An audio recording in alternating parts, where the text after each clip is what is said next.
tofu là. Oui.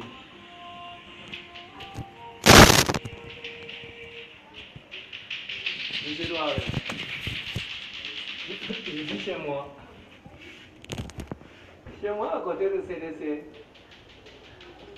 CDC, quartier 5. Ouais.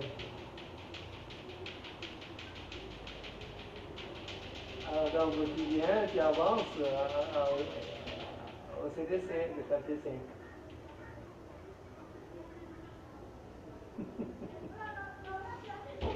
Voilà. Je sors.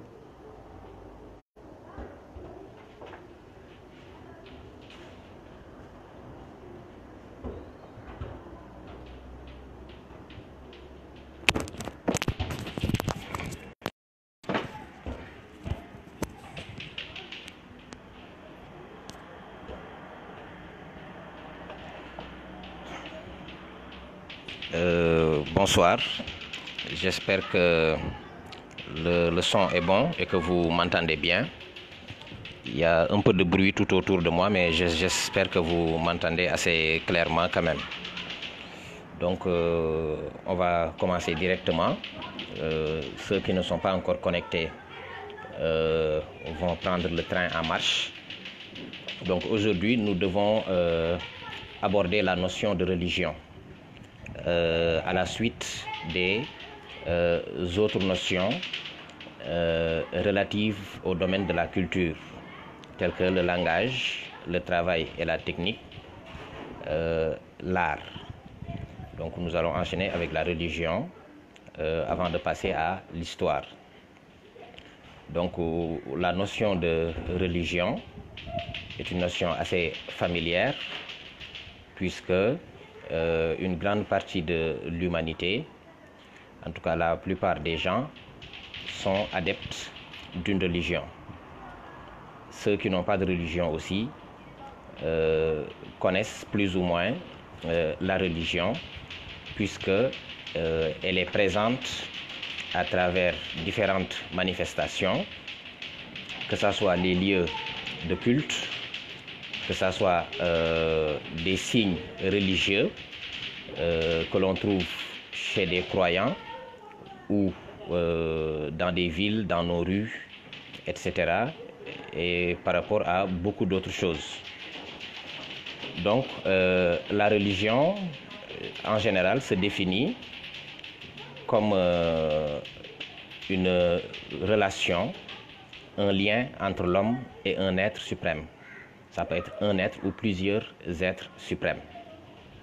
C'est ce que c'est à cela que renvoie l'étymologie qui est la plus commune, qui fait dériver le mot religion du latin religare, qui signifie relier. Religare qui signifie relier, donc, qui fait que la religion relie l'homme à un ou à plusieurs êtres suprêmes dans un rapport de crainte et de vénération. Et l'autre étymologie, relegere, qui signifie rassembler, qui suppose la dimension horizontale de la religion, dans laquelle la religion rassemble les hommes, les individus, en une communauté de croyants partageant les mêmes valeurs et obéissant aux mêmes normes. Donc ça, c'est par rapport à la définition étymologique du mot religion. Et donc, il y a ces deux dimensions, cette dimension verticale, donc de bas en haut, entre l'homme et l'être suprême, et la dimension horizontale qui traduit le lien entre les individus qui partagent une même religion, les croyants, qui forment une communauté, qui pratiquent ensemble un certain nombre de rites, etc.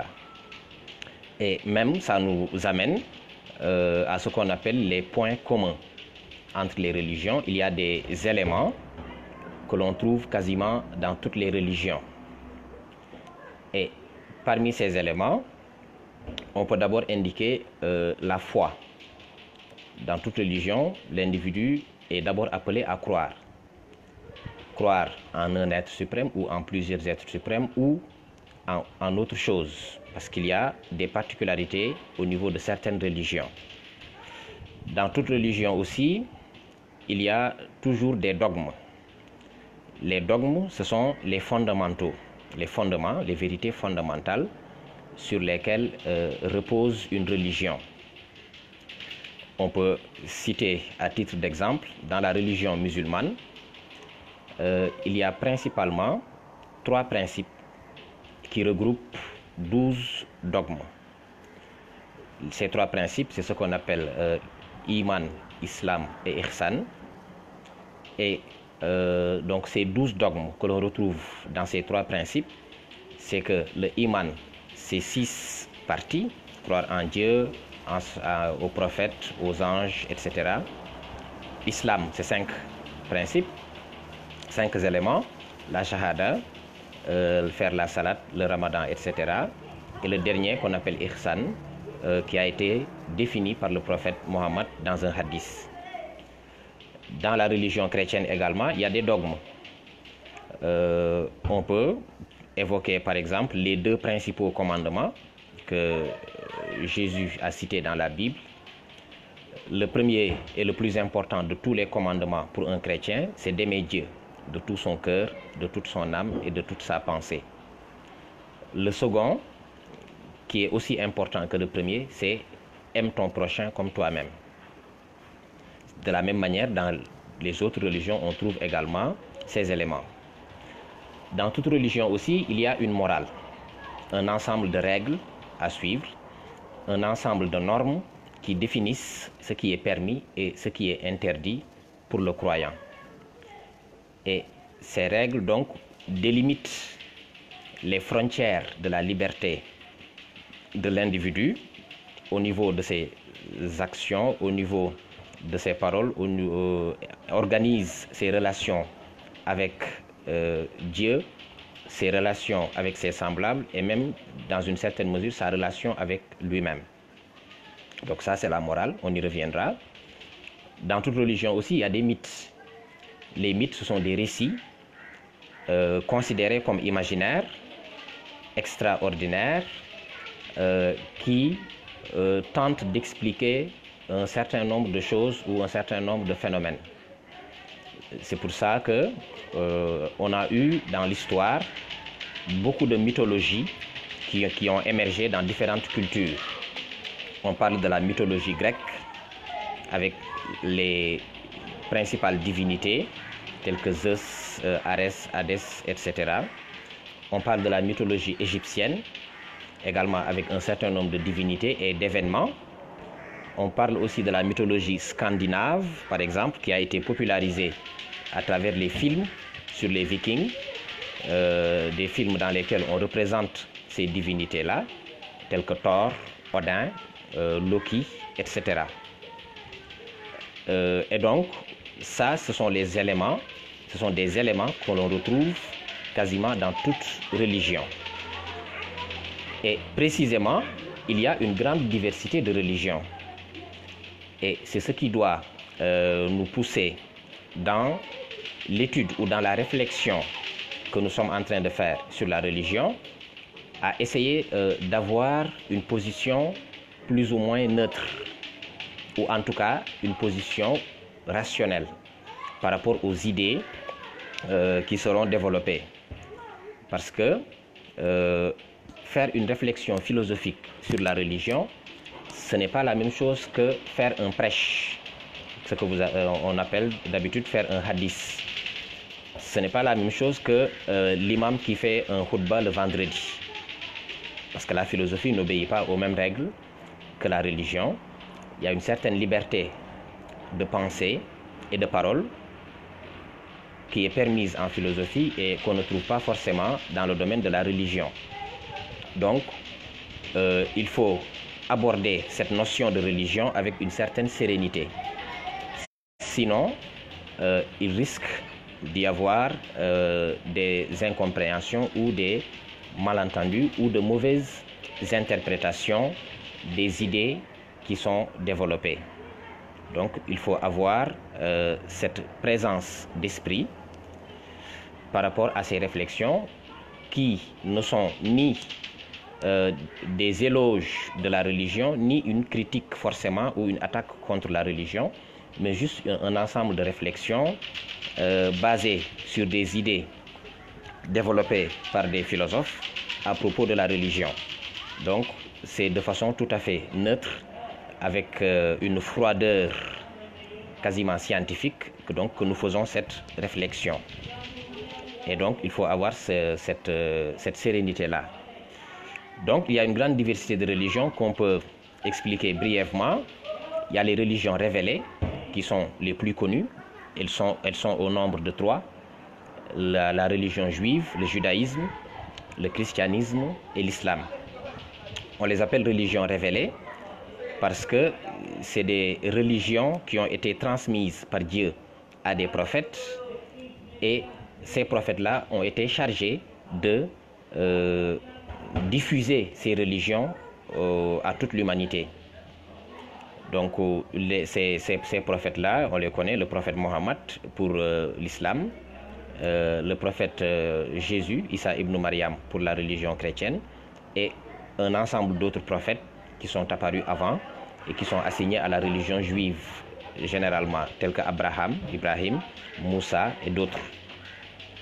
Mais nous savons qu'en réalité, toutes ces 3 religions-là sont dans une relation de continuité, en fait.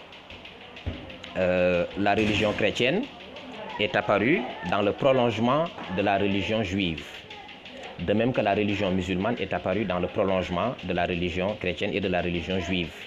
Donc ces 3 religions qui ne sont pas forcément contradictoires, elles vont,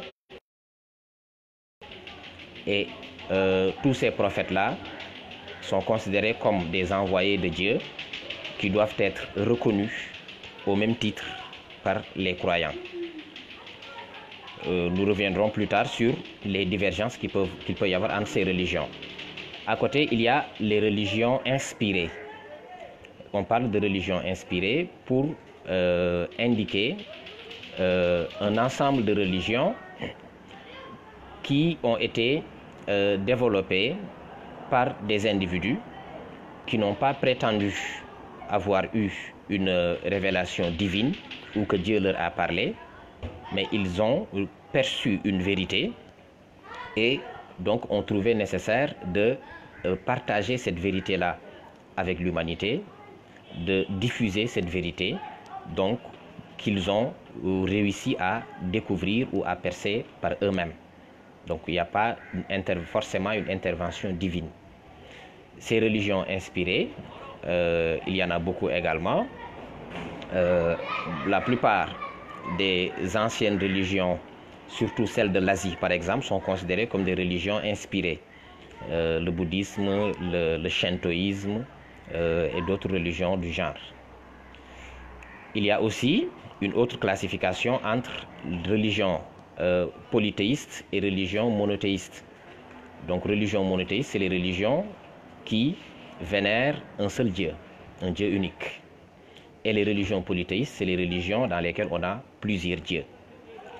Mais on peut ajouter une 3e catégorie, c'est les religions sans Dieu, dont la plus célèbre, c'est la religion bouddhiste. Le bouddhisme, c'est une religion dans laquelle il n'y a pas de Dieu. On ne parle pas de paradis, on ne parle pas d'enfer dans cette religion.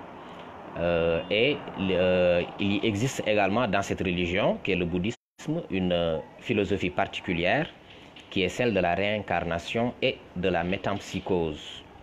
C'est l'idée selon laquelle l'homme a plusieurs vies et que chaque fois qu'un individu ou qu'un être humain meurt, il va renaître dans un autre corps et recommencer une nouvelle vie parce qu'il a un objectif à atteindre.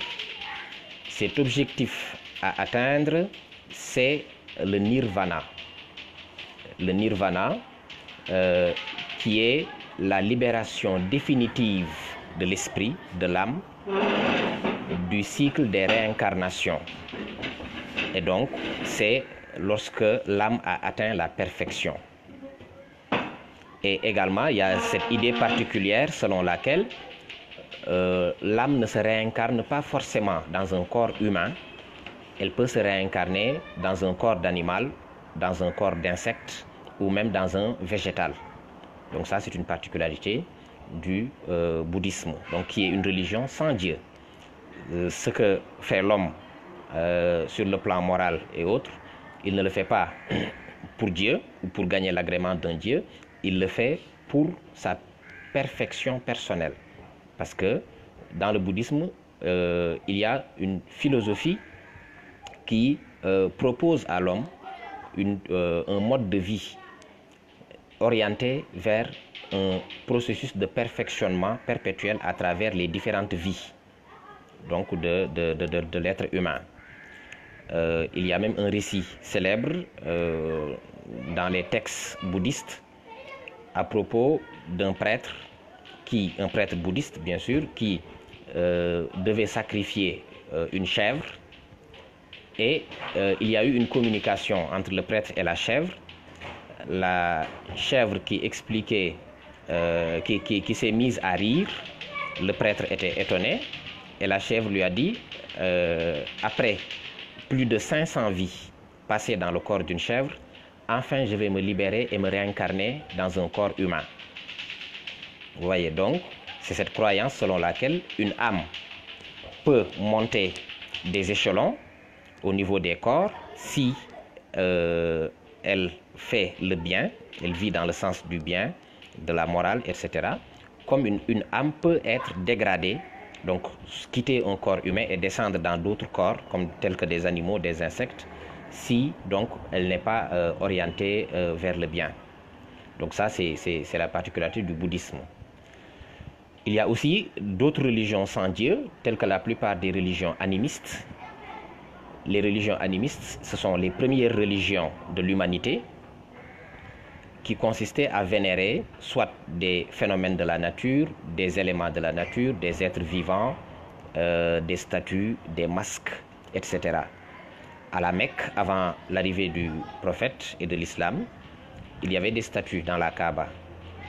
Donc les Arabes, avant l'islam, étaient animistes. C'est la même chose pour les Africains, c'est la même chose pour les Européens, c'est la même chose partout dans le monde. Tous les peuples du monde ont d'abord été animistes.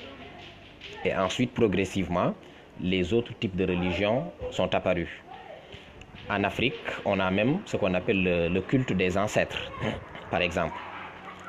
Il y a aussi le chamanisme. Le chamanisme, c'est une forme de religion locale, communautaire, dans laquelle il y a un chaman qui est comme un sorcier, un devin, qui est capable de deviner l'avenir, capable de savoir ce qu'il faut faire quand il se produit certains phénomènes. Et donc le chaman devient le chef spirituel de la communauté, et c'est lui qui donc guide cette communauté-là à travers les visions qu'il peut avoir de l'avenir, etc. Donc c'est des religions qui existent toujours dans certaines sociétés un peu reculées.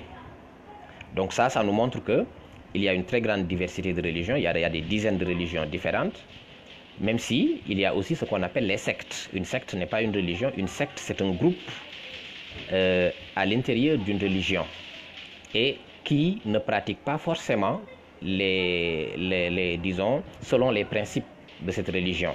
Une secte, souvent ou parfois, elle s'écarte plutôt même de la voie initiale de la religion dont elle prétend faire partie.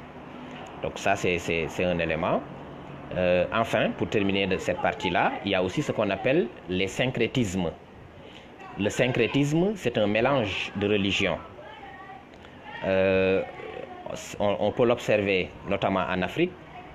Aujourd'hui, la plupart des Africains sont soit musulmans ou chrétiens, mais une bonne majorité d'entre eux continuent également à pratiquer des rites et des formes de culte animistes, c'est-à-dire les religions que leurs ancêtres pratiquaient avant l'arrivée des religions révélées. Beaucoup d'Africains ont conservé des éléments de ces religions-là et les ont mélangés avec l'islam ou avec le christianisme. Donc ça, c'est ce qu'on appelle le syncrétisme religieux. À l'opposé maintenant, des religions, il y a l'athéisme. Athéisme, c'est le fait de ne pas croire en Dieu, de ne pas adhérer aux religions. Voilà. C'est pas forcément le fait de nier l'existence de Dieu, mais c'est surtout le fait de ne pas croire en Dieu, qu'il existe ou pas. Il y a des gens, bon, c'est surtout en Occident qu'on observe ce phénomène, qui vivent hors de toute considération religieuse. Donc la religion ne les intéresse pas trop, ce n'est pas trop leur affaire. Donc la question de l'existence ou pas de Dieu, parfois, ne se pose pas pour eux. L'essentiel, ils ne croient pas en Dieu, donc ils ne vivent pas selon les principes de la religion. Ils n'ont pas de croyance religieuse. Donc ça, ce sont les athées, qui sont proches de ce qu'on appelle l'agnostique. Mais l'agnosticisme, ce qu'on appelle l'agnosticisme, n'est pas forcément un rejet de la religion ou de l'existence de Dieu, mais simplement une relativisation de la possibilité pour l'homme d'accéder à la vérité, d'accéder à l'absolu. Et donc, l'agnosticisme est considéré par certains comme une attitude consistant à croire en Dieu tout en se démarquant des religions. D'accord. Donc on me dit qu'il y a du bruit là, on ne m'entend pas bien. Je vais essayer de me déplacer un peu pour que le son soit meilleur. D'accord. Donc je vais me tourner de l'autre côté.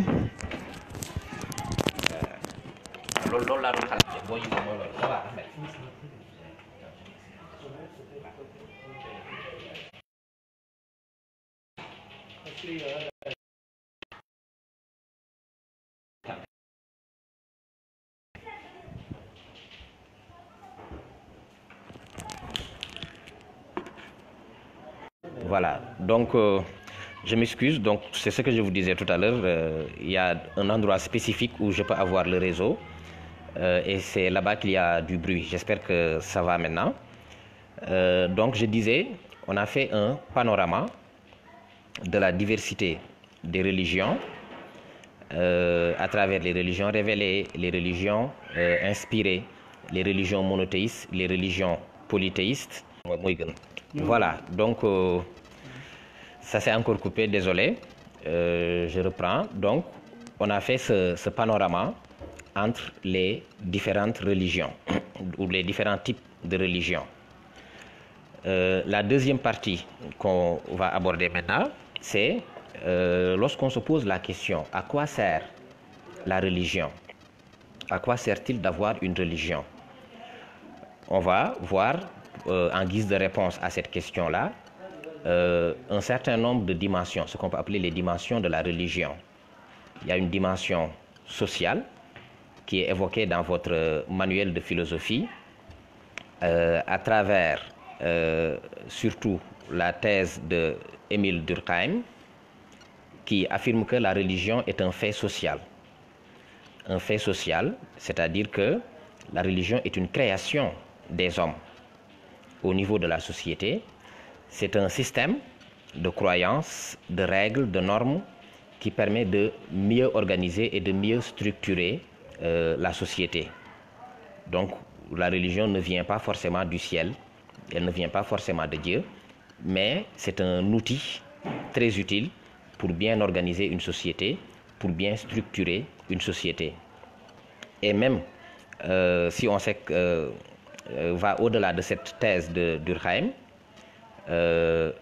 même si on considère que la religion vient de Dieu, c'est la même importance également. Donc une religion, effectivement, elle permet, à travers le lien qu'elle établit à travers les individus, les croyants, d'avoir une société mieux organisée, plus stable, pacifique, n'est-ce pas, puisque le croyant est le frère du croyant. Donc il y a un lien affectif entre les croyants d'une même religion. Il y a des rapports de solidarité, des rapports de fraternité, des rapports d'entraide entre les adeptes d'une même religion. Donc ça, c'est d'une importance capitale pour une société.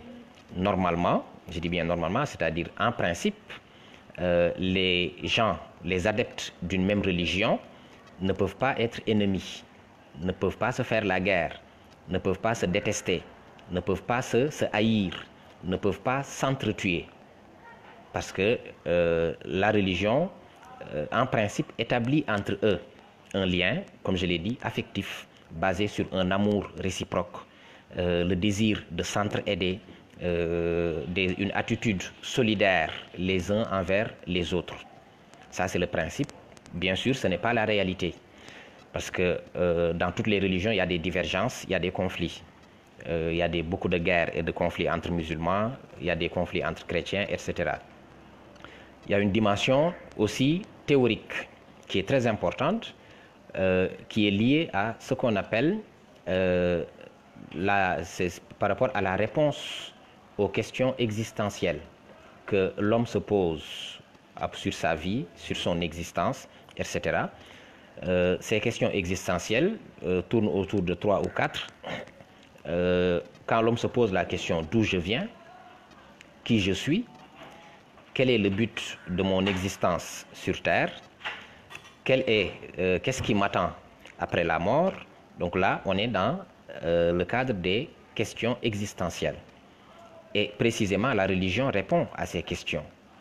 Elle répond à ces questions à travers les textes sacrés, à travers les enseignements des prophètes ou à travers les sagesses populaires liées aux religions. Parce que comme je l'ai dit, il y a des religions où il n'y a pas de texte, mais il y a un ensemble quand même d'enseignements ou un ensemble de sagesses qui peuvent plus ou moins devenir ou être populaires ou popularisées, de sorte que il y a des théories ou bien des explications relatives à ces questions-là. Donc, des explications qui essaient de dire à l'homme qui il est, d'où il vient, qu'est-ce qu'il fait sur Terre et qu'est-ce qu'il attend après sa mort.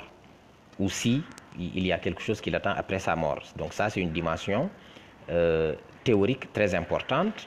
Et en se basant sur cette dimension, on peut même aller jusqu'à dire que c'est la religion qui donne un sens à l'existence de l'homme. Voilà. La vie humaine, l'existence humaine n'aurait pas de sens sans la religion, puisque si on écarte toutes les idées, tous les principes et toute cette espérance qui repose sur la religion, on pourrait dire que la vie serait considérée comme absurde. Absurde dans la mesure où, si on écarte l'idée de l'existence de Dieu, on écarte l'idée d'une vie après la mort et d'un jugement des hommes selon le bien ou le mal qu'ils auront fait, donc il ne sert plus à rien d'être bon ou mauvais.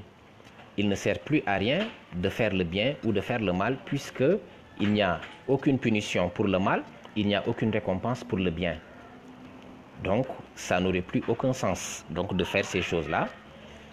Et également, il n'y aurait pas d'espérance et d'espoir pour l'homme au-delà de la mort. Ce qui signifierait que, non pas la vie, mais l'existence elle-même s'arrête avec la mort. Donc, il n'y a pas d'avenir pour l'homme au-delà de la mort. Tout s'arrête avec la mort. La mort, c'est la disparition de l'être en tant que tel. Donc, il n'y a rien après la mort. Vous voyez que c'est une impasse en quelque sorte. Une impasse que l'esprit humain n'accepte pas forcément. Le fait que la mort, ce n'est pas la fin de la vie et le commencement d'une autre vie, mais la mort, c'est la fin, c'est l'aboutissement. Donc, il y a un caractère absurde à cette idée-là. Et la religion nous débarrasse de cette absurdité en nous donnant un avenir, en nous donnant un espoir qui va au-delà de la mort et un avenir qui peut même être radieux, qui peut même être meilleur que ce que nous avons dans ce monde à travers l'idée du paradis, qui donne de l'homme un espoir d'avoir tout ce qu'il n'a pas pu avoir dans ce monde-là. L'immortalité, la jeunesse éternelle, la jouissance perpétuelle dans le paradis. Donc ça, c'est la dimension théorique. Il y a aussi la dimension morale. Et il faut savoir qu'il y a une imbrication. Il y a une imbrication entre ces différentes dimensions.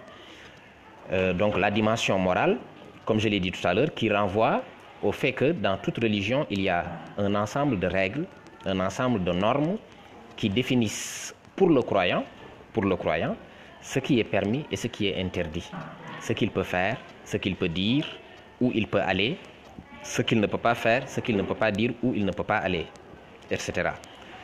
Et donc, cette dimension morale fait office de loi en quelque sorte. Donc, il y a des lois religieuses qui organisent la société afin que les relations entre les croyants, les relations entre les individus et même les relations entre les croyants et les non-croyants soient organisées de façon pacifique, que personne ne soit lésé, que personne ne fasse du mal à l'autre, que personne ne viole la liberté ou l'intégrité de l'autre. On peut prendre comme exemple la charia islamique, on peut prendre comme exemple les 10 commandements dans l'Ancien Testament, on peut prendre comme exemple également les règles, les interdits et les permissions que l'on trouve même dans les religions animistes et les religions polythéistes, avec cette distinction que j'ai oublié d'aborder dans la partie sociale entre le sacré et le profane. Parce que Émile Durkheim dit il y a religion à partir du moment où, dans une société, il y a une délimitation entre un domaine sacré, du sacré, et un domaine du profane. Le sacré, c'est tout ce qui appartient exclusivement à la religion. Et le profane, c'est tout le reste. Donc, une mosquée, une église, un temple, c'est un lieu sacré. À part ça, tous les autres endroits, c'est des endroits profanes, c'est-à-dire c'est des endroits communs de la vie de tous les jours. Il y a des moments, des heures qui sont sacrées. Pour le musulman, les heures de prière sont sacrées. Le mois du Ramadan est sacré, etc. Il y a d'autres jours, comme le jour de Arafat et autres, qui sont sacrés. Pour le chrétien également, la période du carême, Noël, la Pâque, etc. C'est également des jours qui sont sacrés. Tous les autres jours, c'est des jours communs qui sont normaux, tout simplement. Donc, il y a cette distinction entre le sacré et le profane. Et si on revient à la dimension morale, précisément, il y a cette considération qu'il y a des choses que l'homme peut faire et d'autres choses qu'il ne peut pas faire. Il y a des choses pour lesquelles il doit avoir un certain respect, une certaine dévotion, une certaine soumission. C'est la raison pour laquelle, quand vous entrez dans une mosquée, vous n'avez pas le même comportement que quand vous êtes dans la rue. Vous ne pouvez pas traiter un livre du Coran ou de la Bible de la même manière qu'un livre de philosophie ou qu'un livre de mathématiques. Donc, ils n'ont pas la même valeur dans le domaine de la religion. Donc, la dimension morale, c'est ça. Et donc, vous voyez que la morale repose sur 3 devoirs, les 3 devoirs de l'homme. Le devoir envers Dieu, le devoir envers son prochain et le devoir envers lui-même. Donc la morale organise ces 3 types de devoirs de l'homme. Donc il y a des exigences, il y a des choses qui te sont permises et qui te sont interdites dans ta relation avec Dieu, de même dans ta relation avec tes semblables, de même dans ta relation avec toi-même. Et quand on dit relation avec toi-même, ça peut sembler superflu, mais effectivement, l'homme a des devoirs envers lui-même, chaque individu. C'est la raison pour laquelle, par exemple, le suicide est interdit dans l'islam comme dans le christianisme. Et même dans ces religions-là, la personne qui s'est suicidée, je pense, n'a pas le droit de bénéficier de la prière mortuaire, du lavage mortuaire et d'un ensemble de rites qui sont nécessaires pour tout croyant, mais celui qui s'est suicidé n'a pas droit à ça, par exemple. Donc, le droit de conserver sa vie, le devoir plutôt de conserver sa vie, de s'occuper de soi-même, etc., c'est un devoir qu'on a envers soi-même. Et donc, ça, c'est la dimension morale. Et ça renvoie également ces différentes dimensions que j'ai évoquées à l'utilité de la religion, à la valeur que la religion a, à l'importance que la religion a dans l'existence humaine. Donc, la religion joue un rôle sur le plan social, elle joue un rôle sur le plan théorique d'un point de vue existentiel pour répondre aux grandes interrogations, aux grandes questions que l'homme se pose sur le sens de sa vie, sur son origine, sur son avenir, etc. La religion a cette dimension morale qui permet d'organiser le vivre ensemble dans une certaine mesure, qui permet de pacifier les relations entre les individus, qui permet de limiter de façon optimale la liberté des individus afin que personne ne fasse du mal à l'autre, que personne ne se fasse du mal à soi-même, que personne ne nuise à la société, etc. Maintenant, il y a beaucoup d'autres choses, effectivement, qu'on peut évoquer sur l'utilité et l'importance du fait d'avoir une religion. Mais on peut résumer avec ces trois aspects-là. À côté de cela, maintenant, il y a des philosophes et des individus, des gens, donc, qui ne sont pas très favorables à la religion. D'une part, j'ai parlé tout à l'heure des athées. Les athées, c'est ceux qui ne croient pas en Dieu et donc qui n'adhèrent pas à la religion, certainement parce qu'ils considèrent que la religion n'est pas véridique. Voilà, il n'y a pas de véracité dans la religion et que Dieu n'existe pas, certainement. Donc, les athées rejettent la religion. Ils excluent la religion de leur existence, de leur vie. Donc, pour eux, la voie à suivre pour l'homme, le chemin donc sur lequel il faut s'orienter, ce n'est pas celui de la religion. Voilà. L'homme peut vivre sa vie sans pour autant se référer à une religion, à un texte sacré, à un prophète. Ça nous amène à un sujet de dissertation qu'on a l'habitude de donner, qui pose la question: une vie sans religion est-elle souhaitable? Une vie sans religion est-elle souhaitable? Pas est-elle possible? Est-elle possible? Bien sûr, c'est une évidence. Mais est-elle souhaitable? Là, il y a débat. Et donc, on dira que pour l'athée, oui, une vie sans religion est souhaitable. Tout simplement parce que l'athée considère que donc, la religion, il n'y a pas de véracité dans la religion. L'existence de Dieu également, Dieu n'existe pas, certainement. Et donc, l'homme n'a pas besoin d'adhérer à une religion pour organiser sa vie. Il peut vivre sa vie, travailler, fonder une famille, grandir, vieillir, mourir, sans pour autant passer par une religion ou adhérer à une religion. À côté, il y a maintenant les critiques contre la religion, notamment en philosophie. Parmi ces critiques, il y a trois philosophes qui ont fait les critiques les plus virulentes, les plus acerbes contre la religion, et c'est ce qu'on appelle les philosophes du soupçon. Il y en a trois principalement, c'est Nietzsche, Marx et Freud. À côté de ces philosophes-là, il y en a beaucoup d'autres, bien sûr, qui ont eu à critiquer la religion également, tels que Jean-Paul Sartre, tels que Mikhail Bakounine, tels que Max Stirner, tels que Ludwig Feuerbach, tels que Arthur Schopenhauer. Donc, tous ces philosophes-là ont eu à critiquer la religion, chacun à sa manière.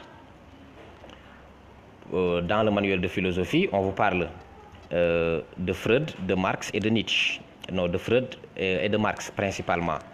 Freud qui considère que la religion est une illusion psychologique liée à une névrose obsessionnelle universelle.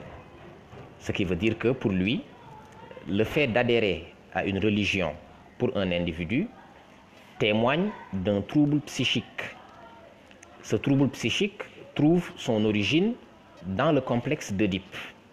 Le complexe d'Oedipe que vous avez vu dans le cours sur l'inconscient et qui implique chez l'homme un besoin, le besoin de l'autorité et de l'amour d'un père, le besoin également d'avoir de l'espoir au-delà de la mort. Et donc, Freud considère que tout ce que la religion nous promet, ou tous les principes sur lesquels la religion repose, ce ne sont que des créations de l'esprit humain liées à un trouble psychique. Donc, c'est-à-dire que c'est l'esprit dérangé de l'homme. C'est l'esprit dérangé de l'homme qui est à l'origine de ces illusions-là, de ces idées fausses. Dieu fait office de père. Et là, il s'est référé surtout à la religion chrétienne, dans laquelle on parle de Dieu le Père. Donc, pour Freud, cette expression Dieu le Père traduit effectivement ce besoin chez l'homme d'avoir l'autorité, l'amour et surtout la guidance d'un père qui pourra lui dire ce qu'il doit faire et ce qu'il ne doit pas faire et qui pourra s'occuper de lui et régler ses problèmes. Donc c'est l'homme qui a inventé l'idée de Dieu, selon Freud, n'est-ce pas? Mais cette invention ou cette création ou cette imagination est liée donc à une névrose, c'est-à-dire à une perte partielle de la réalité par l'esprit humain, liée à un trouble psychique donc. Pour Marx également, la religion est une illusion, mais une illusion sociale. Illusion sociale dans la mesure où il inscrit la religion, l'émergence de la religion, dans le cadre de la lutte des classes. Cette perpétuelle lutte des classes qui est le moteur de l'histoire entre les bourgeois et les prolétaires, entre les riches et les pauvres, entre ceux qui possèdent les moyens de production et ceux qui n'ont que leur force de travail. On vous a expliqué ça avant-hier dans le cours sur le travail. Et donc, la religion, pour Marx, est un outil de domination au service de la bourgeoisie contre le prolétariat. Donc, un outil de domination qui permet de légitimer la domination de la bourgeoisie sur le prolétariat, la domination des riches et des puissants sur les pauvres et les faibles. D'autant plus que la religion joue un rôle, le même rôle en quelque sorte qu'une drogue. C'est pour ça qu'il dit dans sa célèbre citation que la religion c'est l'opium du peuple. L'opium c'est une drogue très forte qu'on trouve principalement en Asie et c'est une drogue qui, quand vous la consommez, vous fait oublier temporairement tous vos problèmes. Cette drogue vous transporte dans un monde idéal, dans un monde onirique, n'est-ce pas, où tout est beau, tout est parfait, tout est bien. Et donc, l'opium, c'est une drogue qui nous détache de nos problèmes du quotidien, mais elle nous en détache temporairement, mais elle ne règle pas les problèmes. Donc, la drogue ne règle pas nos problèmes, elle nous met dans l'illusion qu'il n'y a plus de problème, ou bien qu'il n'y a pas de problème, alors que les problèmes sont toujours là. Donc, Marx dit, la religion joue ce même rôle-là. Comment? Par exemple, dans le fait de donner de l'espoir à l'individu, surtout aux pauvres, aux misérables, aux nécessiteux, en lui disant de supporter sa misère, de supporter sa pauvreté, de supporter donc ses souffrances et que ça ira mieux de l'autre côté, dans l'autre monde. Et il prend des références dans la religion chrétienne.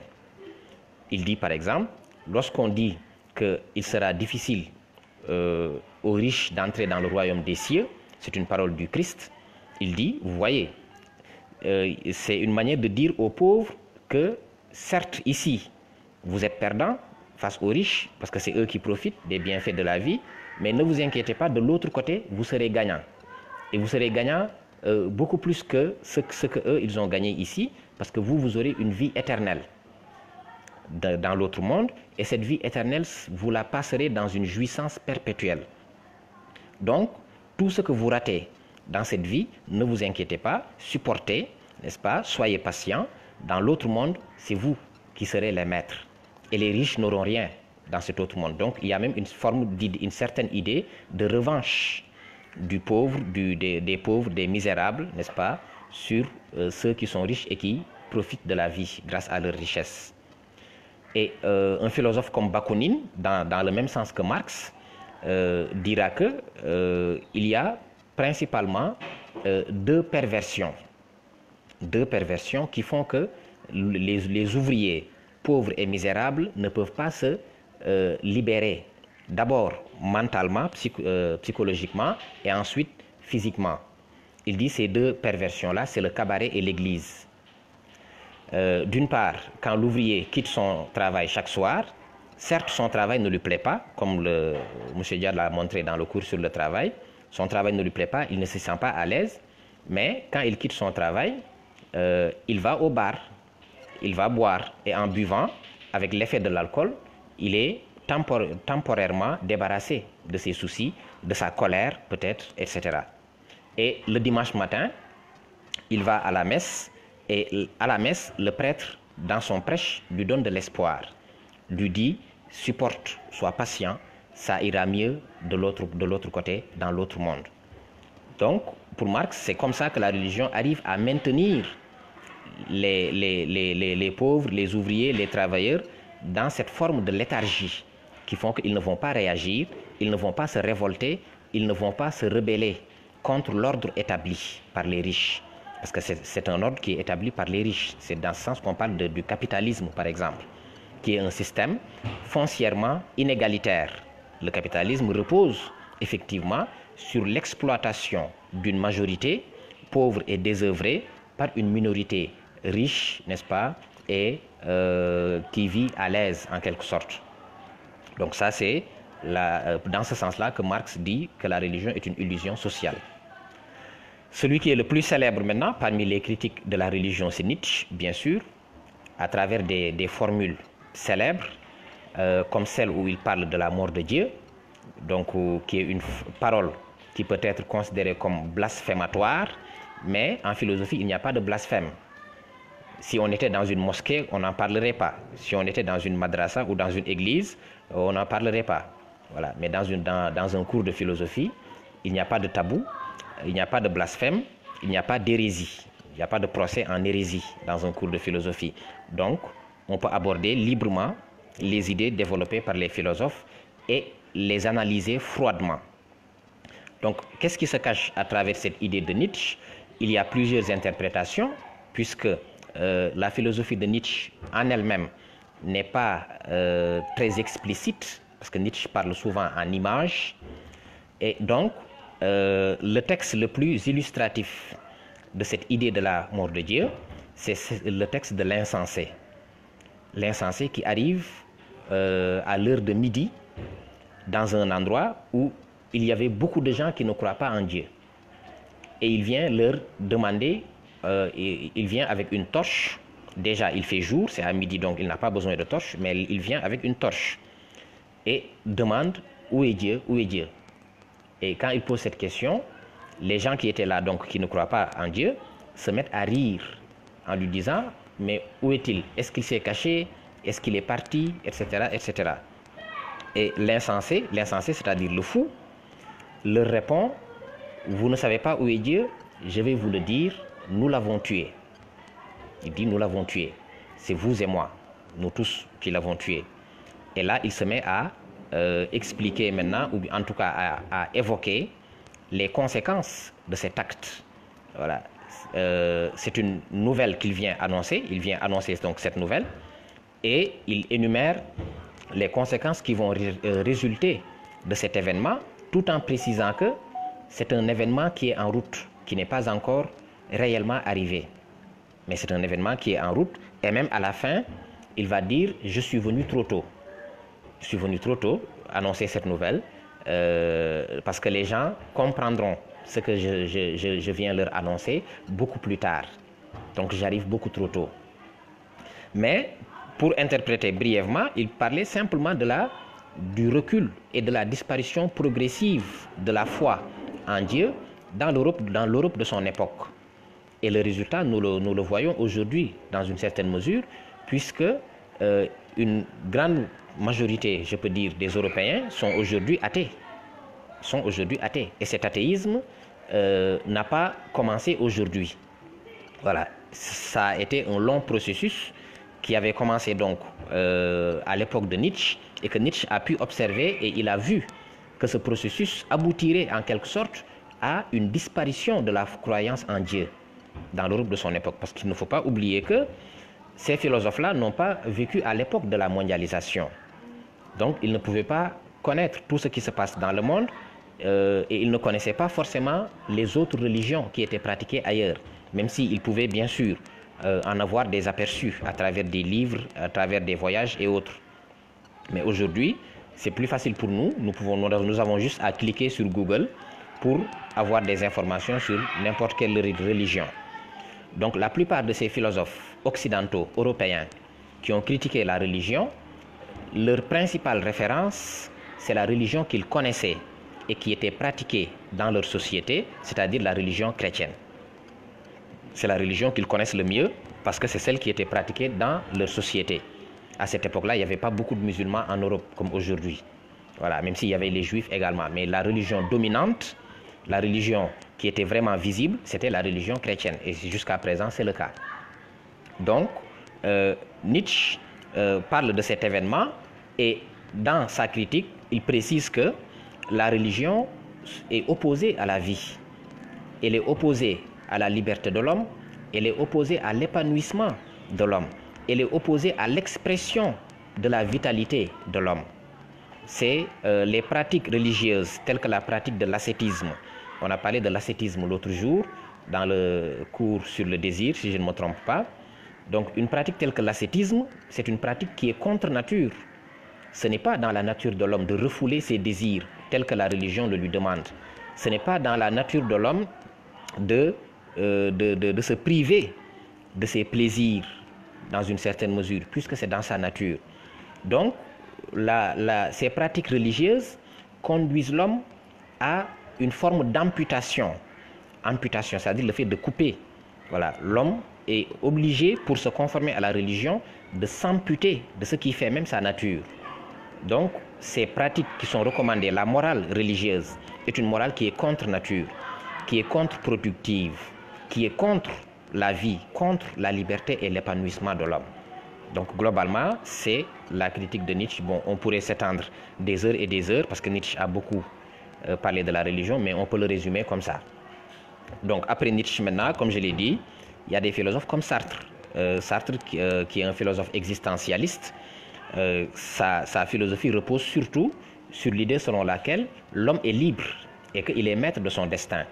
Et cette idée est incompatible avec l'idée de l'existence de Dieu. C'est la même chose que nous trouvons chez Stirner, non, chez Bakounine, si je ne me trompe pas. Bakounine qui dit il y a incompatibilité entre l'existence de Dieu et la liberté de l'homme. C'est pas possible. Ces deux assertions ne peuvent pas être vraies en même temps. Si elles sont incompatibles, soit Dieu existe et dans ce cas l'homme est esclave de Dieu, ou bien Dieu n'existe pas et l'homme est libre. Et lui, il est en faveur de la liberté de l'homme. Donc il dit, il affirme que Dieu n'existe pas. Voilà, l'homme est libre, il est maître de son destin, c'est à lui de donner un sens à sa vie. Il n'y a pas un sens qui est donné a priori, il n'y a pas un sens qui est, en tout cas, il n'y a pas une prédestination de l'homme, il n'y a pas un sens universel de la vie auquel nous devons tous nous soumettre, à chacun de donner un sens à sa vie selon son point de vue. Donc, l'existence de Dieu est incompatible avec la liberté et la responsabilité de l'homme. Et puisque l'homme est libre, donc Dieu n'existe pas. Quelqu'un comme Feuerbach également va dire dans une citation célèbre que Dieu n'est que l'être générique de l'homme. C'est l'homme qui a inventé Dieu, mais il a inventé Dieu en mettant dans cet être imaginaire le meilleur de lui-même. Le meilleur de lui-même. C'est pour ça qu'il dit, dans une citation aussi qui peut sembler blasphématoire, mais comme je l'ai dit, ici il n'y a pas de blasphème, il dit ce n'est pas Dieu qui a créé l'homme, c'est plutôt l'homme qui a créé Dieu. Dieu est une création de l'esprit humain. Voilà, c'est l'imagination débordante, fertile de l'homme qui a créé Dieu. Et donc, Dieu est un produit de l'imagination de l'homme et toutes les perfections que l'homme attribue à Dieu, en réalité, ce sont ses propres perfections potentielles. Ce sont ses propres perfections potentielles que l'homme donc transfère dans cet être imaginaire. Donc, tout cet ensemble de philosophes-là sont contre la religion et la majorité d'entre eux rejettent l'existence de Dieu. Mais comme je l'ai dit, ils ne connaissaient pas forcément bien l'ensemble des religions, mais la religion qu'ils connaissaient bien, qui était la religion dominante dans leur société, c'est-à-dire dans l'Europe de leur époque, c'était surtout la religion chrétienne. Maintenant, à l'opposé de cette position-là, il y a également des positions philosophiques en faveur de la religion est en faveur de l'existence de Dieu. D'une part, il y a des systèmes de philosophie qui reposent sur la religion. On y reviendra lorsque nous parlerons des rapports entre religion, science et philosophie, tels que la scolastique, qui est un système de philosophie chrétienne, le soufisme, qui est un système de philosophie musulman, et il y en a d'autres également. Mais on peut évoquer également les preuves de l'existence de Dieu, qui sont évoquées en philosophie. La première qu'on peut évoquer, ce n'est pas une preuve, mais c'est une recommandation ou bien une indication pour l'homme qui cherche Dieu, de la part de Al-Khazali, l'imam Khazali, qui était à la fois imam, religieux, mystique, philosophe. Donc Khazali, pourquoi je dis que ce n'est pas une preuve? Parce qu'il nous dit l'attitude que nous devons avoir pour trouver Dieu, ou en tout cas pour accéder à la vérité. Et cette attitude, ce n'est pas le fait de se baser sur, de chercher Dieu dans des livres. Dieu n'est pas dans les livres. Ce n'est pas par la réflexion et par l'intelligence. L'intelligence humaine ne peut pas accéder à Dieu, puisque Dieu est un être transcendant. Il faut plutôt avoir la foi, pratiquer la religion et débarrasser son cœur de toutes les imperfections. Débarrasser son cœur de toutes les imperfections. Dans ce cas, c'est Dieu lui-même qui fera descendre sa lumière, sa vérité, dans la poitrine du croyant. Dans le Coran, il y a un verset qui dit que pratiquez la religion jusqu'à ce que la certitude vous vienne. Pratiquez la religion jusqu'à ce que la certitude vous vienne. Donc, ce qui veut dire que ce n'est pas à l'homme d'aller trouver Dieu, mais l'homme doit tout simplement se mettre dans une attitude. Il doit tout simplement se purifier, de sorte que son cœur sera débarrassé de toutes les souillures, de toutes les imperfections, et dans ce cas, c'est Dieu qui viendra à lui. Dans ce cas, c'est Dieu qui viendra à lui. D'accord? C'est pour ça qu'il dit que la vérité, c'est une lumière que Dieu fait descendre dans la poitrine des croyants. Donc, ce n'est pas une preuve, mais c'est une indication pour celui qui cherche Dieu, qui veut trouver Dieu. Pour ce qui est des preuves philosophiques maintenant, il y a d'abord ce qu'on appelle la preuve téléologique, qui est la plus évidente, si on peut dire. C'est celle qui consiste à dire, pour démontrer que Dieu existe, il suffit d'observer la nature, il suffit d'observer le monde, il suffit d'observer l'univers. Comment l'univers est organisé, structuré, chaque chose à sa place. Tout est bien mesuré, tout est bien dosé, tout est bien placé. Donc, cette organisation, cette structuration que l'on observe dans le monde, c'est forcément l'œuvre d'un être intelligent. Ça ne peut pas être le fruit du hasard. Le hasard n'a pas pour habitude de bien ordonner et de bien organiser les choses. Donc, il y a une intelligence supérieure, un pouvoir supérieur qui a créé le monde et qui l'a structuré, qui l'a organisé tel qu'il est. En guise d'exemple, il y en a énormément. Le corps humain est un exemple, la façon dont il est structuré. Les corps des autres êtres vivants sont des exemples. La façon dont les astres, les différents astres sont placés les uns par rapport aux autres, c'est un exemple. Vous voyez que la planète Terre repose sur un équilibre fragile, très sensible. D'une part, dans son positionnement par rapport au Soleil. Si on était un peu plus proche du Soleil, il ferait trop chaud sur Terre, on ne pourrait pas vivre. Si on était un peu plus éloigné, il ferait trop froid, on ne pourrait pas vivre.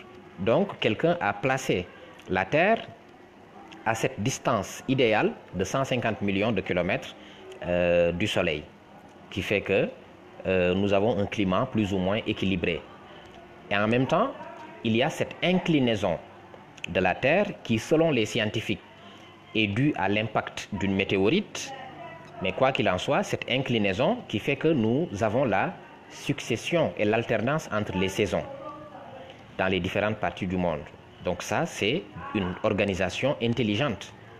À l'intérieur de la planète Terre, nous avons également un ensemble de systèmes, un ensemble de lois, un ensemble de régularités qui font que tout peut se renouveler, tout est organisé, tout est structuré, n'est-ce pas? Et que la vie peut continuer tranquillement. Tout ce dont l'homme a besoin, il l'a trouvé en venant sur Terre. La nourriture, l'eau. Et la Terre est organisée de sorte que tout cela, ça se renouvelle tout seul. Ça n'a pas besoin de l'homme en réalité. Voilà, la nourriture, l'eau avec la pluie qui tombe, l'oxygène que nous respirons et qui se renouvelle à travers les plantes vertes, etc. Donc ça, c'est la preuve téléologique, qui est une preuve assez pertinente quand même de l'existence de Dieu. Ensuite, il y a la preuve cosmologique. Cette preuve cosmologique qui repose sur la notion de causalité. C'est très simple. Si on remonte donc de cause à effet, ou bien des effets vers les causes, donc jusqu'à l'origine, on devrait tomber sur une cause première, qui est la cause de tout ce qui existe. C'est-à-dire, si on pose la question d'où vient tout ce qui est présent sur Terre, on peut remonter pour chaque élément, tel élément vient de tel élément, tel élément vient de tel élément, mais au bout, on devra tomber sur un élément primordial, un élément fondamental qui était là avant toute chose et qui est à l'origine de toute chose. Parce que sinon, on tombe dans le néant. Donc, dans ce mouvement qui consiste à remonter des effets vers les causes, si nous continuons jusqu'au point de départ, en quelque sorte, nous avons le choix entre dire que ce qui existe vient du néant. C'est un peu ce qu'on trouve dans la théorie du Big Bang, qui consiste à dire que ce qui existe, le monde, est issu d'une explosion qu'on appelle le Big Bang, mais cette explosion s'est faite à partir d'un atome de volume 0. Et un atome de volume 0, c'est quelque chose qui n'existe pas en réalité, qui n'a aucune consistance. Donc c'est comme de dire que c'est rien qui a explosé pour donner naissance à tout. Donc c'est absurde, d'une certaine manière. Donc on a le choix entre ça, le néant, ou bien dire que à l'origine de toute chose, il y a Dieu.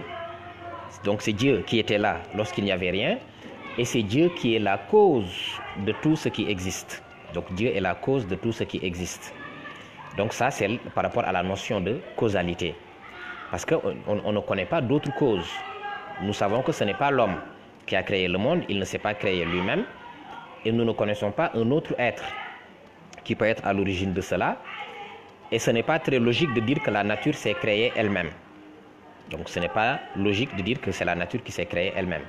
D'accord? Donc ce qui est plus logique et plus cohérent, c'est de dire que c'est Dieu qui est à l'origine, qui est la cause première, qui n'a pas de cause et qui est la cause de tout ce qui existe.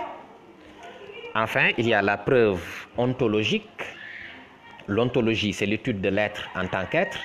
C'est un domaine un peu complexe de la philosophie qui a été abordé notamment par des philosophes comme Héraclite et Parménide. Donc, cette preuve ontologique repose également sur une idée assez simple, chez Descartes par exemple, qui dit que l'idée de Dieu suppose l'existence de Dieu. L'idée de Dieu suppose l'existence de Dieu. Pourquoi? D'une part, il fait une comparaison entre l'idée de Dieu et l'esprit humain. Il dit l'esprit humain, c'est quelque chose qui est fini, qui est limité. L'idée de Dieu, c'est l'idée d'un être infini, absolu, illimité. Donc, l'infini ne peut naître du fini. L'infini ne peut être contenu dans le fini. Et donc, l'esprit humain ne peut pas être à l'origine de cette idée du divin que nous avons tous, en quelque sorte. Donc, cette idée ne peut venir que de Dieu lui-même. C'est Dieu lui-même, donc, qui a mis dans l'esprit de l'homme l'idée de son existence. Ça, c'est une chose. D'autre part, cette idée de Dieu, également, Si on observe les caractéristiques que nous attribuons à Dieu, des caractéristiques telles que l'omniscience, l'omnipotence, l'omniprésence et d'autres caractéristiques du genre, aucune de ces caractéristiques n'aurait de sens si au départ il n'y a pas d'abord l'existence. C'est-à-dire pour que Dieu soit le Tout-Puissant, le Tout Miséricordieux, le Maître des cieux et de la terre, le Maître du jugement dernier, etc. Pour que tout cela soit possible, il faut d'abord qu'il existe. Donc s'il n'existe pas, tout cela, ça n'a pas de sens. Donc l'existence de Dieu est en quelque sorte une nécessité contenue dans l'idée même de Dieu. Donc si nous pensons à Dieu, c'est parce qu'il existe. Nous ne pourrions pas penser à lui, nous ne pourrions pas avoir cette idée dans notre esprit si Dieu n'existait pas. Donc c'est une nécessité en quelque sorte, donc cette existence de Dieu. Donc Descartes a développé cette idée largement, je pense dans le livre 4 du discours de la méthode. Donc ça c'est pour les preuves de l'existence de Dieu.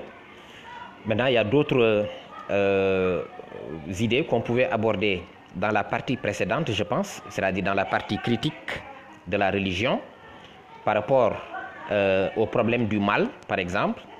Ceux qui disent que l'existence du mal est une remise en question ou une réfutation de l'existence de Dieu. Pourquoi? Parce que si le mal existe, l'existence du mal pose un dilemme. Si le mal vient de Dieu, donc la divinité même, si je peux m'exprimer ainsi, de Dieu est remise en question. Sa perfection, la perfection de Dieu est remise en question. Parce que le mal, Dieu ne peut pas être à l'origine du mal. Si le mal ne vient pas de Dieu et qu'il vient des créatures, alors c'est comme si le pouvoir de Dieu sur ces créatures est limité. Dans la religion musulmane comme dans la religion chrétienne, on a l'habitude d'attribuer le mal à Satan, Shaitan, le diable, etc. Mais si Dieu n'aime pas le mal, or Satan fait le mal, les hommes font le mal, les hommes commettent le péché, alors que Dieu n'aime pas le mal et que Dieu ne veut pas le mal, c'est comme si donc son pouvoir sur les créatures est limité. D'autre part, si on dit non, le mal ne vient pas des créatures ni de Satan, etc. Le mal, c'est Dieu lui-même qui a créé le mal. Le mal est considéré comme une antivaleur, comme un défaut en quelque sorte. Donc Dieu ne peut pas être mauvais. S'il est mauvais, il n'est plus Dieu alors. Dieu doit être parfait. Dieu c'est le bien, c'est le beau, c'est le vrai, comme le dit Platon. D'accord? Donc l'existence du mal est considérée comme une remise en question de l'existence de Dieu, de sa perfection, de son caractère miséricordieux, etc. Mais ce n'est pas trop la peine de s'étendre sur cette question. Il y a la possibilité de donner un certain nombre d'explications par rapport à ce problème du mal. On passe à la troisième partie sur donc les relations un peu complexe entre la philosophie, la science et la religion. Donc je vais accélérer un peu pour me résumer. Je pense que on a déjà pris beaucoup de temps. Donc ces relations, c'est très simple. Il y a surtout des points de convergence et des points de divergence. Donc les points de convergence, ok, merci. Donc les points de convergence, c'est les points d'accord. Les points d'accord entre religion, science et philosophie. Toutes les trois sont des moyens pour l'homme d'aller à la recherche de la vérité. Ce sont des voies que l'homme emprunte pour accéder à la vérité, n'est-ce pas? Pour découvrir la vérité du monde, la vérité sur lui-même, sur sa vie, sur son existence, etc. Ça, c'est le principal point de convergence entre les trois. Il y a aussi, comme je l'ai dit tout à l'heure, entre la religion et la philosophie, il y a des systèmes de philosophie qui reposent sur la révélation ou les textes religieux. dans l'islam, on a le soufisme, qui est un système de philosophie et qui est aussi une forme de pensée mystique qui repose sur le Coran et sur les hadiths du prophète. Sauf que les soufis font un approfondissement de la réflexion et de l'interprétation du Coran et à travers cet approfondissement, ils développent des thèses ou des théories qui peuvent parfois sembler même de l'hérésie, c'est-à-dire opposées à ce que la religion a établi en général. On peut évoquer des auteurs comme Ghazali dont j'ai parlé tout à l'heure, mais il y en a beaucoup d'autres comme Muhyiddin Ibn Arabi, Jalaluddin Rumi, Suhrawardi, Hassan Basri, Abu Yazid al-Bustami. Ils sont très nombreux. Donc, ces auteurs sont des philosophes musulmans qui ont développé des systèmes de philosophie à partir du texte du Coran et des hadiths du prophète. Donc là, on a une convergence entre philosophie et religion. Il y a aussi la scolastique, qui est un système de philosophie chrétienne, développé par des auteurs tels que Saint Augustin, Saint Thomas d'Aquin, etc. Là aussi, c'est un système de philosophie qui repose sur les textes du christianisme, les textes de la religion chrétienne. On a aussi des philosophes célèbres qui étaient des philosophes chrétiens, tels que Pascal, qui était croyant, Emmanuel Kant, qui était croyant, Hegel, qui l'était également dans une certaine mesure, même Descartes également. C'était tous des philosophes chrétiens qui étaient très croyants. Et ça ne les a pas empêchés de développer leur philosophie. Et en général, il n'y a pas de contradiction manifeste entre leur philosophie et la religion à laquelle ils croient. Donc là, ce sont des convergences. Les divergences entre philosophie et religion, c'est principalement lié au dogmatisme que l'on trouve dans la religion et à la liberté d'esprit et de pensée que l'on trouve dans le domaine de la philosophie. Dans le domaine religieux, la vérité est donnée, est déjà donnée dans les textes. Et donc, l'individu n'a pas besoin d'aller chercher des réponses à certaines questions. Les réponses sont déjà dans le livre du Coran.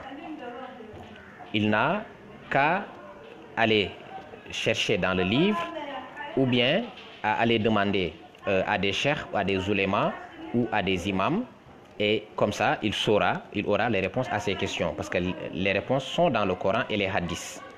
C'est pour ça même qu'on dit aux musulmans que les deux références du musulman, c'est la parole de Dieu et la parole du prophète.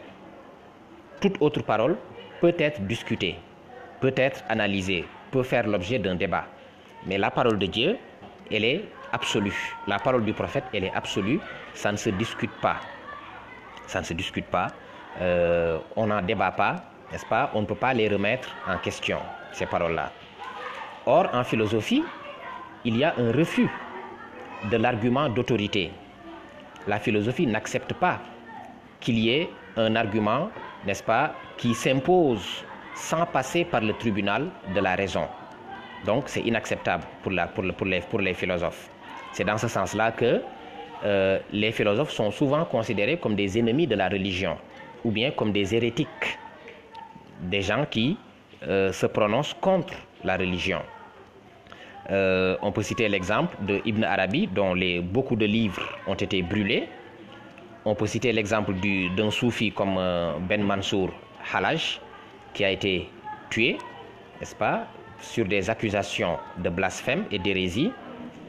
On peut citer dans l'Europe du Moyen-Âge les scientifiques et philosophes qui ont été tués ou emprisonnés à cause de leurs idées qui semblaient contradictoires avec la religion, comme Giordano Bruno, Copernic, Galilée. Et donc, il y a cet affrontement, ces conflits parfois entre la religion, la philosophie et la science. Donc, les relations sont des relations de convergence d'une part, d'accord, n'est-ce pas, et d'autre part des relations de divergence, de conflit entre les deux. Et même dans votre manuel de philosophie, vous avez deux philosophes qui ont des positions différentes sur cette question. D'une part, vous avez Jamal Eddin Afghani qui dit qu'il n'y a aucune entente n'est possible entre religion, science et philosophie. Et vous avez à l'opposé Abdenour Bidar qui dit qu'au contraire, les grands esprits de l'islam, les grands savants musulmans n'ont jamais pensé qu'il y ait des contradictions, qu'il puisse y avoir des contradictions entre la foi et la raison. Il n'y a pas de contradiction entre les deux. Voilà. La foi et la raison vont dans le même sens. Ce sont toutes les deux des moyens pour l'homme, des tremplins pour l'homme pour accéder à la vérité, tout simplement. D'accord? Donc ça, c'est par rapport à ces relations-là. Et je termine rapidement par la question de la tolérance, le thème de la tolérance. On peut poser cette question-là à travers un sujet de dissertation également, que j'ai donné à certains élèves. Faut-il avoir la même religion pour vivre ensemble? Est-il obligatoire d'avoir la même religion pour vivre ensemble? Autrement dit, est-ce que seuls des musulmans peuvent vivre ensemble entre eux, des chrétiens entre eux, des juifs entre eux, les athées entre eux? Ou bien on peut être musulman, chrétien, juif et partager la même famille, la même ville, la même société, le même pays, travailler ensemble, être des amis, se marier, jouer ensemble, etc. Donc ce sujet-là pose la question de la tolérance. Et vous avez un très beau texte de Amadou Hampâté-Bâ dans le manuel de philosophie qui parle précisément de cette question de la tolérance. Et dans ce texte, il dit une phrase très pertinente. Il dit en Dieu, frère de toutes les religions, abaissons les barrières qui nous séparent. Donc il dit frère de toutes les religions, en Dieu, frère de toutes les religions, abaissons les barrières qui nous séparent. C'est-à-dire que nous vénérons tous le même Dieu en réalité. Nous servons tous le même Dieu. Nous avons quasiment la même morale, les mêmes interdits, etc. Donc, pourquoi devrions-nous nous entretuer, nous rejeter les uns les autres, nous battre, nous faire la guerre au nom de Dieu? Amadou Hampâté-Bâ dit, ça n'a pas de sens de se faire la guerre au nom de Dieu. Dieu n'a pas demandé aux hommes de détruire son œuvre. C'est Dieu qui nous a tous créés et Dieu aime sa création, il aime ses créatures. Donc, il ne nous a pas demandé de détruire ces créatures, de tuer ces créatures en son nom. C'est ce qui se passe avec la question du terrorisme. Le terroriste tue l'autre souvent simplement parce qu'il n'est pas de la même religion que lui ou parce qu'il n'a pas la même conception de la religion que lui. Parce que dans le terrorisme moderne, on voit que des groupes comme Daesh et autres, ils tuent même des musulmans en disant que ce sont de mauvais musulmans ou ce sont de faux musulmans.